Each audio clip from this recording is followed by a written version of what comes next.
Robert Schumann and Clara Schumann were two of the most significant figures in 19th-century Romantic music, both as individuals and as a couple.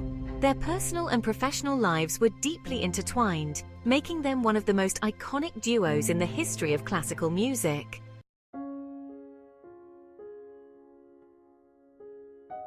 Robert Schumann, born in 1810 and passing in 1856, was a German composer, pianist, and influential music critic. He was born in Zwickau, Germany, and displayed an early talent for music and literature. Originally intending to become a concert pianist, an injury to his hand forced him to focus on composition instead. He is best known for his piano works, lieder, and symphonies. Schumann's compositions are characterized by their lyrical, expressive quality, often exploring deep emotional states and literary themes. Notable works include his Carnival, Kinderscenen, and the Piano Concerto in A minor. Schumann was also a prolific writer and founded the music journal Neue Zeitschrift für Musik, where he championed the works of young composers like Chopin and Brahms. Schumann struggled with mental health issues throughout his life, including severe depression and auditory hallucinations.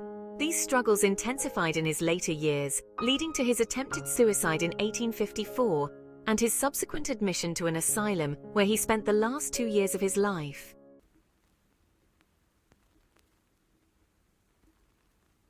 Clara Schumann, née Clara Wieck, lived from 1819 to 1896 and was one of the most distinguished pianists of the 19th century, as well as a composer and teacher. She was born in Leipzig, Germany, and showed extraordinary talent as a pianist from a young age, debuting at the age of 9. Clara was not only a virtuoso performer, but also composed several works, including piano pieces, chamber music, and songs. Although she composed less frequently after her marriage, she was highly regarded for her musical intelligence and emotional depth in her compositions. She became a major interpreter of her husband's works and helped popularize his music across Europe. Clara was also a prominent performer of works by other composers, including Brahms, who was a close family friend. Clara was a trailblazer for women in music, balancing her career with her responsibilities as a wife and mother of 8 children. She continued to perform, teach, and compose even after Robert's death, maintaining a significant influence on the musical scene of her time. She was known for her expressive playing, which set new standards in the performance of Romantic music, and her influence extended into the next generation of musicians through her teaching. Robert and Clara Schumann's romantic relationship is one of the most celebrated and complex love stories in the history of classical music. Their union was marked by deep affection, artistic collaboration, and considerable challenges, making their story both inspirational and poignant.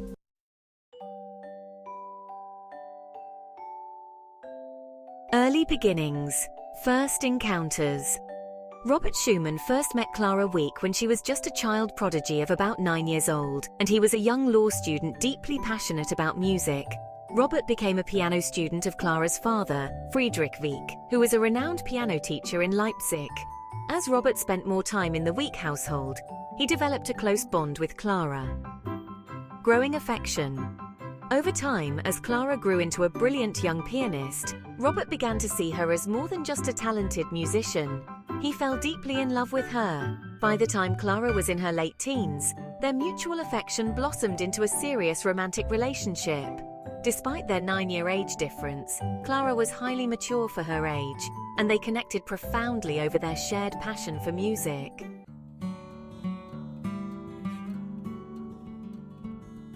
Their romance faced fierce opposition from Clara's father, Friedrich Wieck. He was extremely controlling over Clara's career and personal life, and he saw Robert as a threat to his daughter's burgeoning success.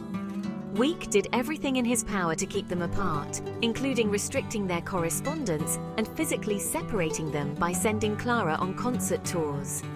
Despite Wieck's efforts, Clara and Robert were determined to be together. They engaged in a secret correspondence, exchanging deeply emotional letters filled with declarations of love and dreams of a future together.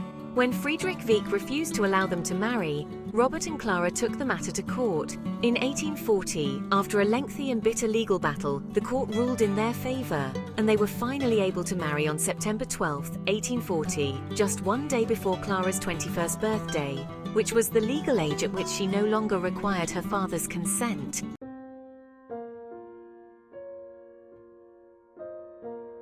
a creative union. Their marriage was not only a personal victory, but also marked the beginning of a powerful artistic partnership.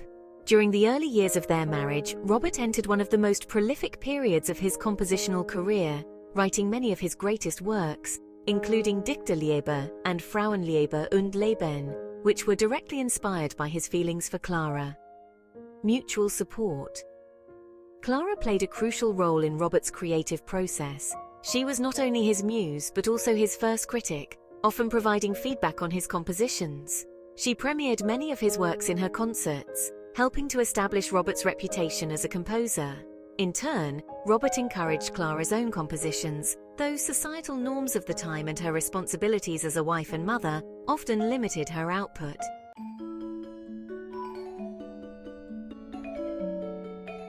Challenges and struggles, mental health issues. Robert's struggle with mental illness was a significant strain on their marriage. He experienced bouts of severe depression and manic episodes, which worsened over time. Despite this, Clara stood by him, providing unwavering support even as his condition deteriorated. Financial pressures. The Schumanns faced financial challenges, as Robert's income from composing and writing was often unstable. Clara's successful concert career became an important source of income for the family. Balancing her professional life with her duties as a mother to their 8 children added to the pressures she faced.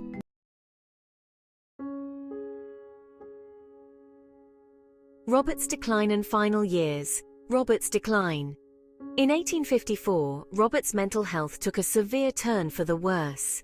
He began experiencing auditory hallucinations and delusions, which led him to attempt suicide by jumping into the Rhine River. He was rescued and subsequently committed to an asylum in Endenich. Clara's devotion. During Robert's time in the asylum, Clara was not permitted to see him often, as doctors believed her presence might upset him further.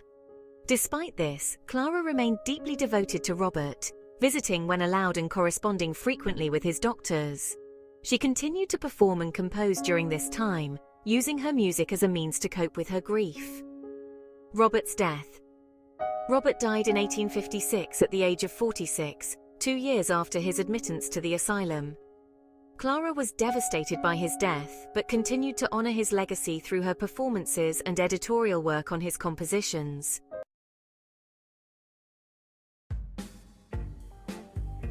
Legacy of their love-enduring influence. Clara spent the rest of her life promoting Robert's music and ensuring his legacy lived on. She never remarried, dedicating herself to her children, her career, and Robert's memory. Clara's diaries and letters reveal the depth of her love for Robert, describing him as her greatest love and inspiration. Romantic ideal. The Schumanns' love story has since become a symbol of the romantic ideal in music, a union based on deep emotional and artistic connection. Their relationship exemplifies the power of love and art to endure even the most challenging circumstances. Their story is one of passion, struggle, and an unbreakable bond that was both beautiful and tragic. It's a testament to how their profound connection fueled their creative spirits and left a lasting legacy in the world of classical music.